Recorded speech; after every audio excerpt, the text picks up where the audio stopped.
Welcome back. In this episode I'm going to show you how to pause the game and how to create a nice looking pause menu which also allows you to change the volume of sounds and music. If you want to find out how to do this, keep watching. Let's go! Let's start off by implementing the pause functionality. First, let's open the UI Manager script. Let's go into the quit method, and before we start working on the pause, let's add a quick fix here. We're gonna add an if statement that checks if we are inside the Unity editor before exiting play mode. But pay attention that we need to use the hash symbol before this if statement. And also at the end of it we need to use hash and if to close the statement. Otherwise it's gonna give you a compilation error. And just so you don't forget, let's put a comment here saying that this code will only be executed inside the editor. So when you make a build, this code will just be ignored. Following this, let's clean up the code a bit by adding a region on line 14. Let's call this region game over. And when you open a region in Unity, you absolutely need to close it. So let's go to line 43 and use and region to close it out. Just a quick tip, regions don't have any functional purpose, they just help you organize your code. So if you go back to line 14 now, there is a small minus sign. If you press it, you will minimize the entire region. And if you want to expand it again, just press the plus sign. According to analytics, 89% of the viewers are not subscribed. So if this content is helpful to you and you want me to make more, make sure to like, subscribe, and consider becoming a Patreon. This is a really small channel, so it would help me out immensely. Thanks a lot. Now let's get back to the video. Now let's create another region, call it pause, and use and region to close it out right away. We're gonna put the new code related to pausing inside this region. The first thing that we're going to add in here is a private void called pause game, which is going to take in a boolean parameter called status. And I made a small mistake here, I actually used bool instead of a void, but I'm going to fix this mistake in a minute. For now, let's go to the top of the script and create a new header called game over. Now let's copy it and paste it right underneath the game over sound. Rename the new one to pause. We're also going to need a new private game object called pause screen with a serialized field attribute. Now, let's take this game object and change if it is active depending on the boolean that we get inside the pause game function. And if you made the same mistake as I did, take a second to change the return type to void. I'm also gonna leave a comment here saying that if the status is true, we're gonna pause the game, and if the status is false, we're gonna unpause. Alright, now let's do a small test to see if it works. For this purpose, let's create an update method. In here, we're gonna check if the escape key is pressed, and if it is, we're gonna pause the game. But we also have to account for the scenario where the game is already paused. So, because of this, let's add another if statement that checks if the pause screen is already active in the hierarchy.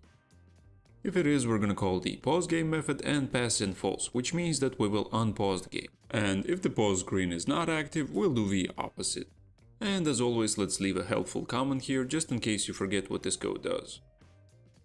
Now let's go back into Unity and design the pause screen.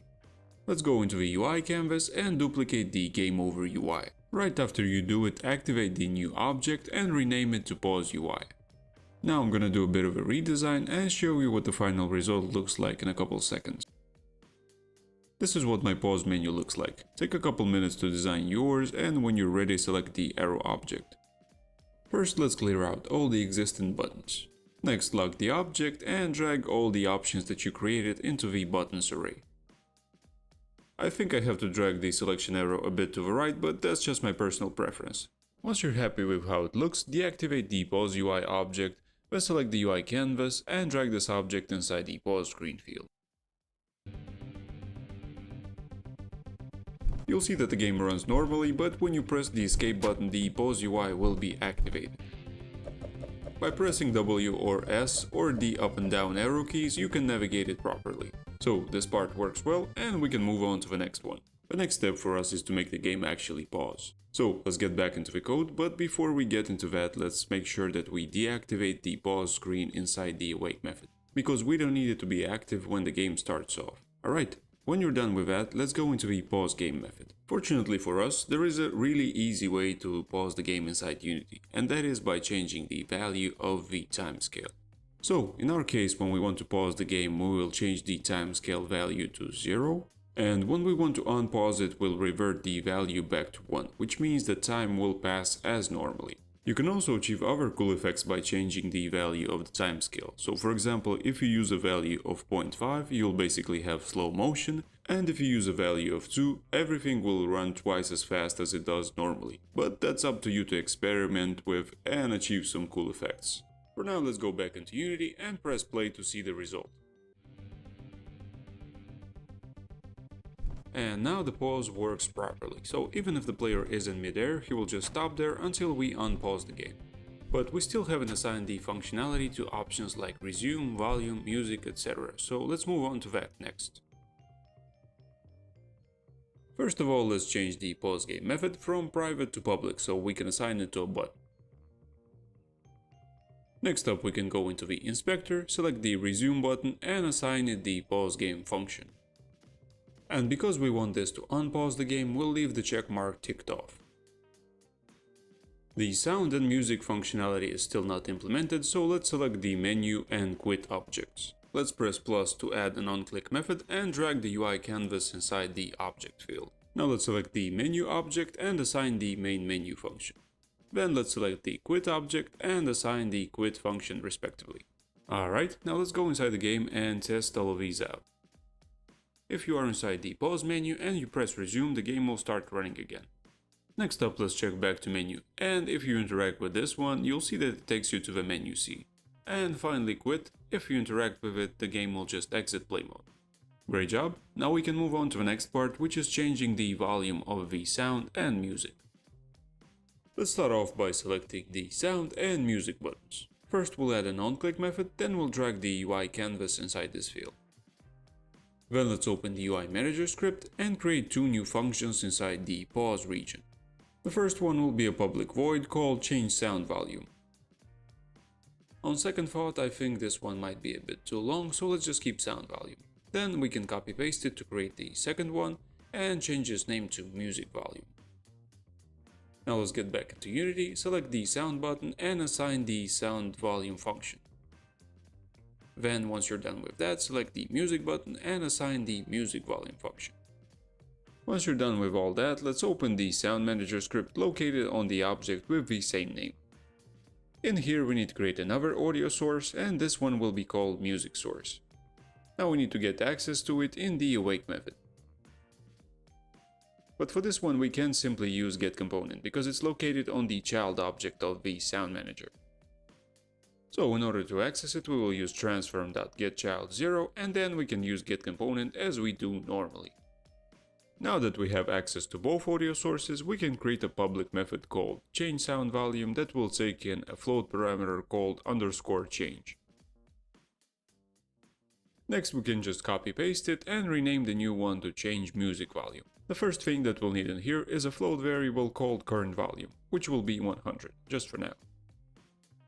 Now we can modify the current value based on the change parameter that we are receiving.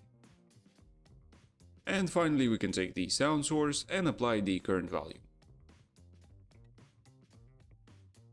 Now we can just copy paste the code inside the change music volume, with the only exception that we will change the audio source to music source. After I checked out Unity, I noticed that the volume goes from 0 to 1, not to 100. So let's get back into the code and change the current volume from 100 to 1. We also have to account for the scenario where the current volume is bigger than 1 or smaller than 0. So for this purpose, let's create an if-else statement. In the first case, when the current volume is bigger than 1, we're going to reset its value to 0. And in the second case, when it's smaller than 0, we're going to set the value to maximum, which is 1. Alright, great, now we have the basics working, but we are currently not saving the volume anywhere. So the players will have to manually change the volume every time they enter the game, which is not ideal at all. Fortunately for us, there is a really simple way to solve this issue, and that is by using the PlayerPrefs class, which is a class built in Unity made specifically to save and load data. As you can see, it's pretty simplistic because it can only store string, float and integer values, but it will do the trick for now. Now we can use the getFloat function and pass in a string called soundVolume. Basically what we're doing in this case is we're searching for a float called soundVolume inside the PlayerPrefs class, and if we find it, we're going to take the value and assign it to the current volume. Next up, we can go to the end of the change sound volume function, and in here we're going to use setFloat in order to save the new sound volume to the PlayerPrefs. Pay attention that unlike the getFloat method, the setFloat method takes two parameters. The first one is the name of a float, and the second one will be the value that we want to save. And the value will obviously be current volume after we modified it. Alright, we're done with this method. Now we can test it to see if it works. But in order to do that, let's go into the UI manager first. Inside the sound volume function, let's call the change sound volume from the sound manager singleton. As a parameter, we'll pass point to f, so that means that every time we call this method, we will increase the sound volume by 20%. But if it's already at 100%, we will reset it to 0 as we said previously. Great, now let's get back into Unity and see if this works. Press play, and when you are inside the game, press escape to pause it. Because the initial volume is 1, the first time when you press the E key it will go all the way down to 0, and then every time you press it will increase by 0.2. And the most important part is that the sound effects will be affected by this volume. So this works. Let's move on to the music volume.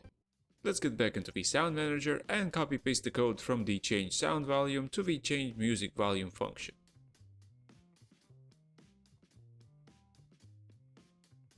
After that, make sure to replace the sound source with the music source and also change the string from sound volume to music volume in both places. Now let's go into the UI manager script, and inside the music volume function we're gonna call the change music volume from the sound manager, and we'll pass in the same parameter of 0.2.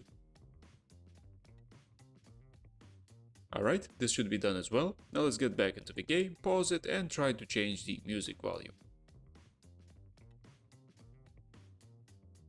You can also select the music source object in case you want to see how the volume changes. As you can see, it works, but it's far from ideal because the music is way too loud when we give it a maximum value of 1. So let's jump back into the sound manager code and add some small tweaks in here. In order to normalize the volumes, we're going to introduce a base variable called base volume. This one's going to have a different value for both the sound and the music, but basically when we go inside Unity, this is the volume at which the sounds or music sound normal. In case of the sound volume, we're going to use a base volume of 1. Next up, we're going to take this variable and we're going to multiply the current volume by it right before we assign it to the sound source. On second thought, I think it would be better to create a new variable called final value, which is going to be equal to the current volume multiplied by the base volume. And when you're done creating it, just assign it to the sound source value. Now let's make the same changes inside the change music volume function. First of all, let's introduce the base volume, which in this case will be 0.3. Next up, let's copy paste the segment where we calculate the final volume, but this time we're going to assign it to the music source. Great, now we can get back into the game and test the changes.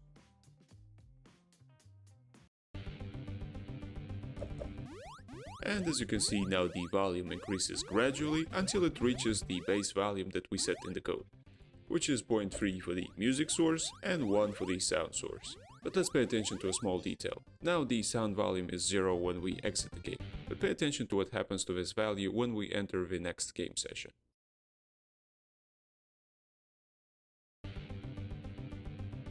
It goes all the way up to the maximum value, so the sound source's volume is 1 again and the music source's volume is 0.3.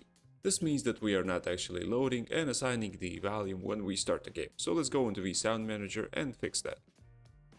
At the end of the awake method, we're going to call change music volume and change sound value with a parameter of 0. We're doing this because we want to execute the entire logic of saving, loading and assigning the volume, but we don't actually want to change it. Therefore, the parameter of 0. And now if you save the changes and go back into the game, you'll see that the volumes start off exactly at the value that we left them. In my case, it was 0 for both. Before we move forward, there's a small detail I'd like to mention. You might have noticed that the getFloat function has a second parameter, and if you hover over it, you'll see that it's a float called default value. Let's say that we have a new player which plays the game for the first time. In that case, the music volume and sound volume float is not present in the PlayerPrefs yet. In this case, the getFloat function is going to return 0, but we can use the default value to make it return something else instead. And because we want both music and sound effects to be playing at the start of a game, let's set both of these to 1. And that's it. It's that simple. There's one more thing I'd like to address before moving on, and that is the fact that a lot of this code is copy-pasted, which is not a good practice. As you can see, we have basically the same code inside the change sound volume and change music volume functions. Let's optimize this by creating a helper method called change source volume. The purpose of this method will be to generalize the logic in the other two. So it will take in quite a few parameters. The first one will be a float called base volume. Secondly, we need to somehow access the volume that we need from the PlayerPrefs. So for this purpose, let's pass in a string called volume name. Thirdly, we'll pass in a float called change, which will determine by how much the volume changes, like in the previous two functions. And lastly, we'll pass in an audio source parameter. Alright, now the first step is to extract the current volume from the PlayerPrefs, and for this purpose we're going to use the volume name string. We're also going to set the default value to 1 for the same purpose that we mentioned earlier. Next up, we're going to modify the current volume based on the change parameter that we receive. Following this, we will make sure that the current volume is not bigger than 1 or smaller than 0, and here you can just copy paste the code from above. And finally, we will calculate the final volume and assign it to the sound source. And you can also copy paste this code, but make sure to change the audio source to the one that we receive as a parameter. And the final step is obviously saving the volume by using the setFloat method. And in here we're going to use the volume name string as well. Alright, now that the helper method is ready, we can finally get rid of all this copy pasta. Inside the change sound volume, we're going to call the change source volume, and we're going to pass in the following parameters. First a base volume of 1, then a string called sound volume, then underscore change as the change parameter, and finally sound source as the audio source that we need to modify.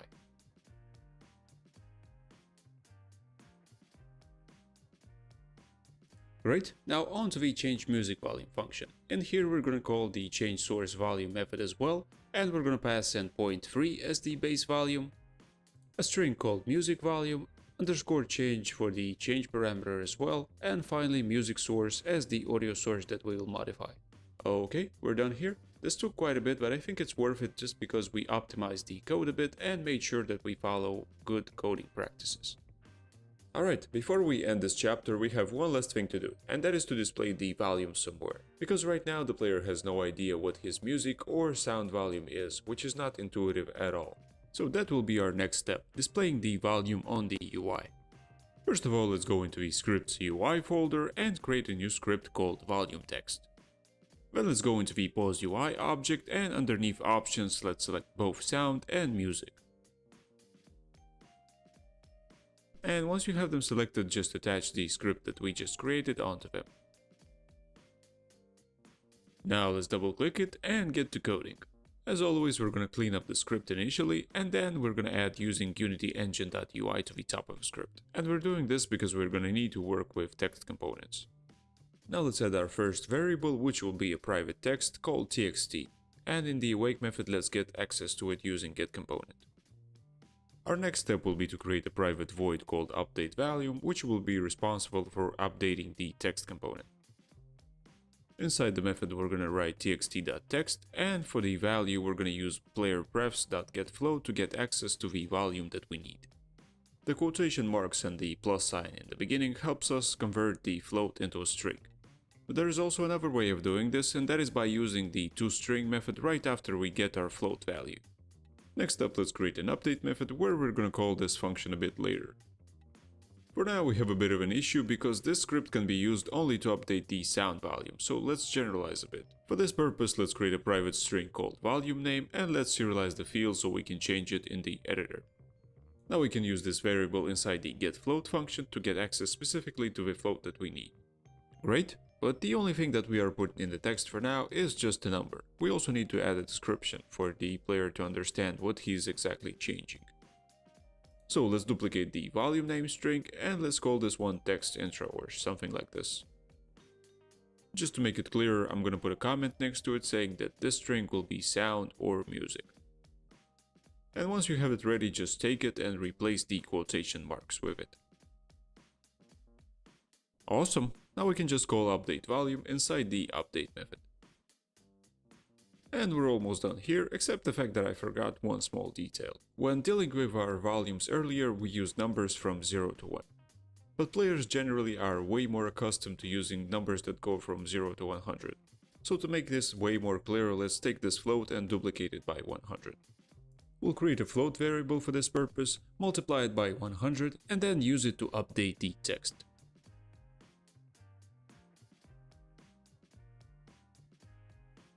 Great, we're almost done. Now let's get back into the editor and select the sound object. For the volume name, we're gonna type in sound volume with a small s and a capital V. And for the text intro, we're gonna use all caps and type in sounds. You can also use a colon and a space after that to make the number stand out more. Now let's select the music object, and for the volume name, we're gonna type in music volume with a small m and a capital V as well. And for the text intro, we're gonna type in music, colon, and a space again. And we're finally done. Press play and enjoy the results.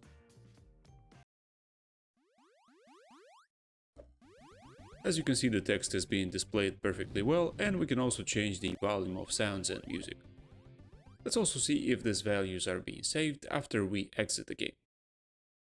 And as you can see on the second session, we start off exactly with the same values. That's it for this episode. As always, I want to thank you a lot for watching, and I want to give a huge shout out to all the Patreon supporters who contributed this month. JR, Walter Satazan, Alp Karosmanoglu, Jen Monterubio, Kono, Cupcake, Stuart Gomez Tales, Khaled El Shibi, George Mulcahy, Toby Ladipo, and Frederick Rossell. Thanks a lot, guys. You are really great. That's it for today. Merry Christmas, Happy Holidays, and keep making games.